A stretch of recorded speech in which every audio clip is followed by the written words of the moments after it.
नमस्कार, मैं पीसी सैनी। आज हमारे स्टूडियो के जो गेस्ट हैं, उनको आप सब जानते हो। स्क्रीन पे उनकी तस्वीर दिखते ही आप पहचान गए उनको, क्योंकि काफ़ी बड़ा नाम है। श्रीमाधपुर विधानसभा क्षेत्र में हर व्यक्ति की जुबां पे इनका नाम है, युवाओं की जुबां पे नाम है, क्योंकि इन्होंने बहुत से आयोजन श्रीमाधपुर विधानसभा क्षेत्र में किए हैं।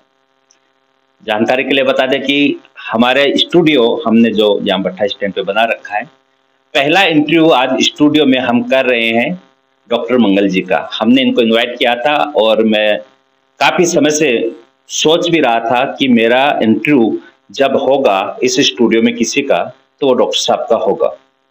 हालांकि मैं काफ़ी दिनों से इनको कॉल करके बोल रहा था, लेकिन इलेक्शन के चलते इनके पास टाइम नहीं था और हॉस्पिटल भी देखते हैं। इस कारण से फाइनली आज इन्होंने हमें मौका दिया है, तो इन्हीं से जानेंगे हम, कई बातें करेंगे इनसे। हमारे स्टूडियो की ये फर्स्ट गेस्ट हैं और निश्चित रूप से आज ये स्टूडियो में आए हैं, तो इनका दिल बहुत साफ है, इनकी दुआएं हमें मिलेंगी।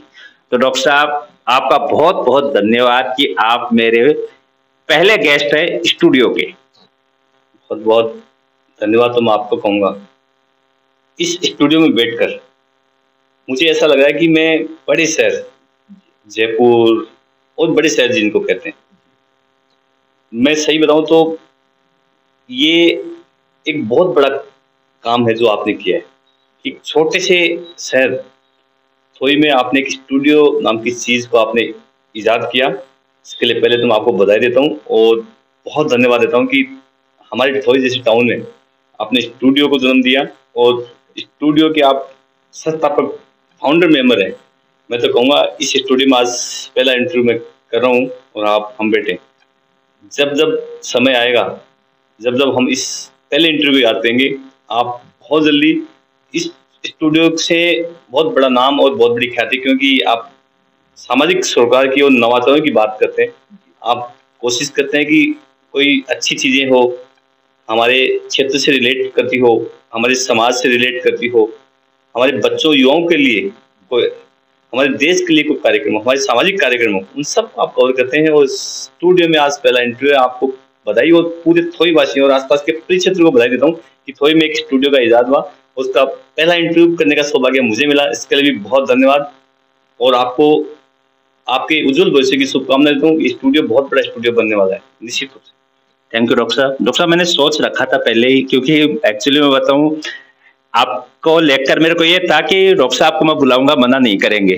देखिए, मैं बताता हूँ भाई कि मैंने सोचा कि भाई बड़े लोग और कोई हो तो मेरे कहने से आए या ना आए, लेकिन आपको लेकर मैं श्योर था कि डॉक्टर साहब को हम कहेंगे कि डॉक्टर साहब मेरा स्टूडियो है, पहला इंटरव्यू करना है मेरे को, तो आप मना नहीं करेंगे। इसलिए आप मेरे को सबसे बेस्ट लगे और आपका ऑप्शन मेरे को अच्छा लगा, क्योंकि डॉक्टर साहब को हम कहेंगे तो डॉक्टर साहब जरूर आएंगे कि यार चलो स्टूडियो की ओपनिंग है। तो वो हमने वैसे कोई ओपनिंग रखी नहीं डॉक्टर साहब, लेकिन हमारा जो ये स्टूडियो में आप देख रहे हो, जितना हमसे बन पाया, और भी प्रयास रहेगा कि आगे से आगे करें जी। तो स्टूडियो से हमारी शुरुआत हुई है डॉक्टर साहब। मैं आपको ये बताऊंगा कि कल हमारे यहाँ पर भगवान श्री राम की शोभा यात्रा है, इसकी चर्चा शायद आपने सुन रखी होंगी, वो मैं आपसे प्रतिक्रिया जानना चाहूंगा। हाँ, रामनवमी को लेकर थोड़ी में प्रतिवर्ष बहुत अच्छी और बहुत बड़ी संख्या में एक शोभा यात्रा होती है, जो कि कल 21 अप्रैल को 2:15 बजे चौपड़ बाजार से प्रारंभ होगी। और मैंने देखा कि लंबी लिस्ट है जिसमें सहयोग कर रहे हैं, बहुत सारी लंबी लिस्ट मैंने देखी। कोई मैंगो शेक की व्यवस्था कर रहा है, कोई डीजे की व्यवस्था कर रहा है, कोई ट्रैक्टर ट्राली की व्यवस्था, जेसीबी की व्यवस्थाएं हैं, पानी की व्यवस्थाएं हैं, अनेकों अनेक व्यवस्थाएं और तमाम लंबी लिस्ट है। उन सबको मैं साधुवाद देता हूँ। काफ़ी लोगों ने आर्थिक सहयोग भी किया। उन तमाम सहयोगकर्ताओं को, वो तमाम जो व्यवस्थाएं संभाल रहे हैं। और मैं ये जानता हूँ, मुझे थोड़ी के बारे में ज़्यादा बताने की आवश्यकता नहीं।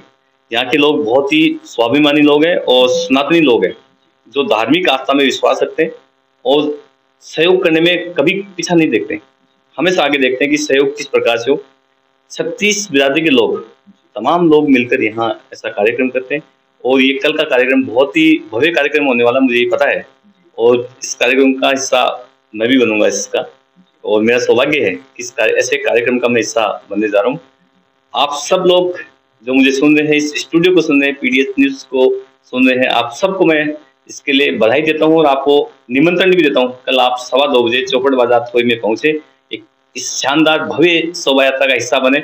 आप तमाम सनातनियों को, देश प्रेमियों को मैं पुनः निमंत्रण देता हूँ। पुनः आप सब लोगों का, पूरी आयोजन कमेटी जिनने प्रत्यक्ष व अप्रत्यक्ष रूप से इस कार्यक्रम में मदद की है, उसका तमाम लोगों और विशेष रूप से इस न्यूज स्टूडियो, इस चैनल का, जो आप तमाम लोगों को ये खबर और ये कल की जानकारी दे रहा है, पल पल की खबर आपको कल मिलती रहेंगी, उसके लिए भी इस स्टूडियो का बहुत आभार व्यक्त करता हूँ। डॉक्टर साहब, जैसे मैं शोभा यात्रा को लेकर जानकारी आपको बता दूं कि एक बड़ी मॉनिटरिंग होती है। यहाँ के ग्राम जनता के जो लोग हैं काफी मॉनिटरिंग करते हैं, बहुत प्रयास करते हैं, काफी मेहनत करते हैं। अब आप जैसे कि एक ग्रुप बना रखा, उसमें पल पल की खबर डालते हैं, लोग लग रहे हैं, मतलब इस तरह से डूब जाते हैं। जैसे पिछली बार हुआ था, उसको लेकर इतना बड़ा क्रेज था, इस बार उससे भी ज्यादा क्रेज देखने को मिल रहा है, क्योंकि उसकी एक टीम है, वो टीम प्रॉपर काम करती है। सरपंच जी हैं और ग्रामीण लोग जो हैं, बाकी पूरी कमेटी जो है, कमेटी का कहने का मतलब कि आसपास जो पूरे जो लोग हैं, वैसे कोई कमेटी बना नहीं रखी, लेकिन वो लोग इसमें इतना इन्वॉल्व रहते हैं कि बस अब 2-3 दिन पहले से लगे। ये तो थोड़ा सा कल इलेक्शन था, तो डॉक्टर साहब जैसे पिछले वर्ष की बात करें तो पिछले वर्ष बारिश आ गई थी, लेकिन फिर भी शोभा यात्रा को लेकर जो क्रेज था ना, वो देखने को इतना जबरदस्त था। और ये सारा श्रेय जाता है यहाँ जो लोग इसकी तैयारी करते हैं, जो मॉनिटरिंग करते हैं। यही कह रहा था आपको कि थोई के लोग बहुत ही स्वाभिमानी लोग और बहुत ही जुनूनी लोग हैं, और सनातन धर्म में विश्वास रखने वाले लोग हैं, आस्था में विश्वास रखने वाले लोग हैं, और बहुत संजीदा लोग हैं यहाँ पे। हमारी यहाँ की माताएं बहनें भी बहुत इसमें बढ़ चढ़ के हिस्सा लेती हैं, और तमाम युवा और बुजुर्ग, सभी एज ग्रुप भी, सभी और सभी जातियां भी इसमें बढ़ चढ़ के हिस्सा लेती हैं।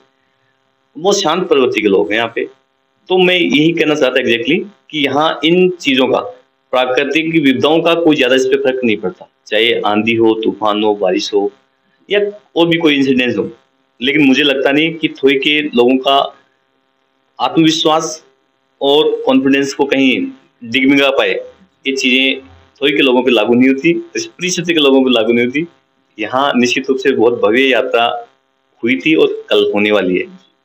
पिछले वाली भी आपने हमारे चैनल के माध्यम से देखी होगी। बिल्कुल देखी मैंने, और मुझे ये भी पता है कि पिछली बार बारिश हुई, फिर भी लोग बहुत बढ़ चढ़ के, और मैं तो कहूँगा, आपको बधाई दूंगा कि आप लोग वास्तव में इस प्रकार से ऐसा आयोजन करते हैं। इसके लिए भी आप जाने जाते हैं आसपास के परिक्षेत्र में, थोई के लोग बहुत, बार बार मैं एक ही बात कहूँगा, आप वास्तव में सैल्यूट के लायक हैं। और पिछली बार की शोभा यात्रा जो हुई, उससे कहीं ज्यादा भव्य कल होने वाली है। इसको हम आपके चैनल के माध्यम से भी देखेंगे और लाइव प्रत्यक्ष भी देखेंगे।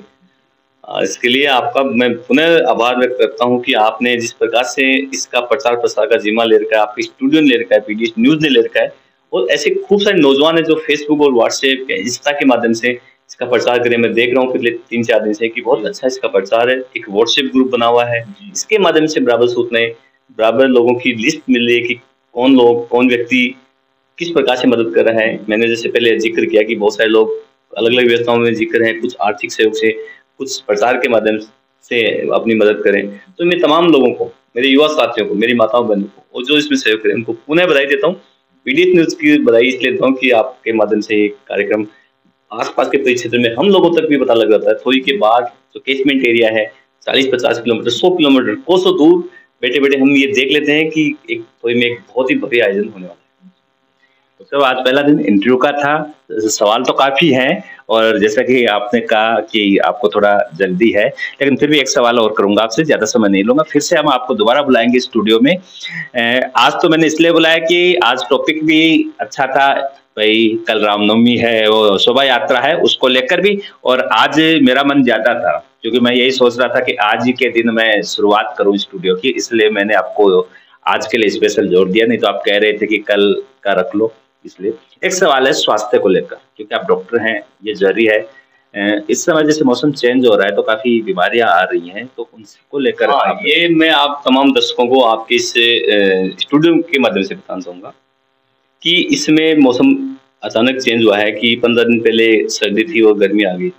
हम लोग अक्सर अभी कूलर का यूज कर रहे हैं, पंखे का यूज कर रहे हैं, और 2 बजे के बाद में ठंड पड़ती है। कूलर को पूरी तरह से हम साफ नहीं करते। पिछले साल जैसे हमने रखा, उसको उसी तरीके से हमने उसी स्थिति में वापस चालू कर देते हैं। तो उसमें जो डस्ट होती है, जो गर्द बोलते हैं, हमको लगता है कुछ नहीं, थोड़ी सी मिट्टी तो होगी, लेकिन वो बहुत ज्यादा एलर्जी और इन्फेक्शन का कारण करती है, वो न्यूमोनिया बनाती है, लंग्स को बहुत ज्यादा डैमेज करती है। किसी को न्यूमोनिया नहीं हो, देखिए आप इस बार खांसी 20-20 दिन तक लोगों को खांसी नहीं जा रही, इसका कारण ये है। आप छोटी सी बारीकी समझे, इसलिए कूलर को प्रॉपर वॉश करें, पानी इकट्ठा नहीं होने दें। कहीं भी पानी इकट्ठा हो तो मच्छर को जन्म देगा।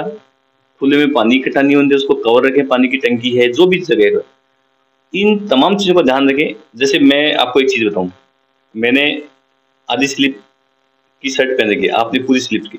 मैं आप सबसे ये उम्मीद करता हूँ कि आप पूरी स्लीव्स की शर्ट पहने, जिससे पाँव को पूरा कवर रखें, जिससे कि आपको कम जगह एक्सपोज मिलेगा मच्छर काटने के लिए या दूसरे जीव जंतु जो कीट होते हैं, वो कीट कम काटेंगे, उससे आपको नुकसान कम होने वाले हैं। तो मौसम के प्रति आप सजग रहें। डस्ट है, धुआं है, धूल है, साफ सफाई रखेंगे अपने आसपास तो निश्चित रूप से इन बीमारियों से बच सकते हैं। विशेष रूप से अभी जो खांसी मैंने बार बार जिक्र किया, वो लंबी हो रही है, ये इसका कारण है, तो हमें इससे बच के रखना चाहिए। लंबे कपड़े पहने, अपने आप को ज्यादा कवर रखें, और विशेष रूप से गर्मी का समय, अब गर्मी बहुत चालू हो गई, तो बार बार पानी पीते रहे, अपने आप को हाइड्रेट रखें। आपकी ऊर्जा लेवल, आपका एनर्जी लेवल बहुत अच्छा रहेगा। हर 1 घंटे में आप जो सोचें कि मुझे 1 गिलास पानी तो पीना ही है, बल्कि 2 गिलास पानी पी लें। पानी खूब पीते रहें, निश्चित रूप से आप में एनर्जी खूब रहेगी और आप एनर्जी से लबरेज रहेंगे, बीमार भी कम होंगे, आपकी इम्यूनिटी अच्छी रहेगी। 3 टाइम खाना लें, सुबह, दोपहर और शाम। यही छोटी छोटी चीजें हैं जिनसे आप बहुत अच्छी इम्यूनिटी रह सकते हैं। अपनी रोग प्रतिरोधक क्षमता जिसको बोलते हैं, वो इससे अच्छी हो सकती है, जिससे हम कम बीमार होंगे।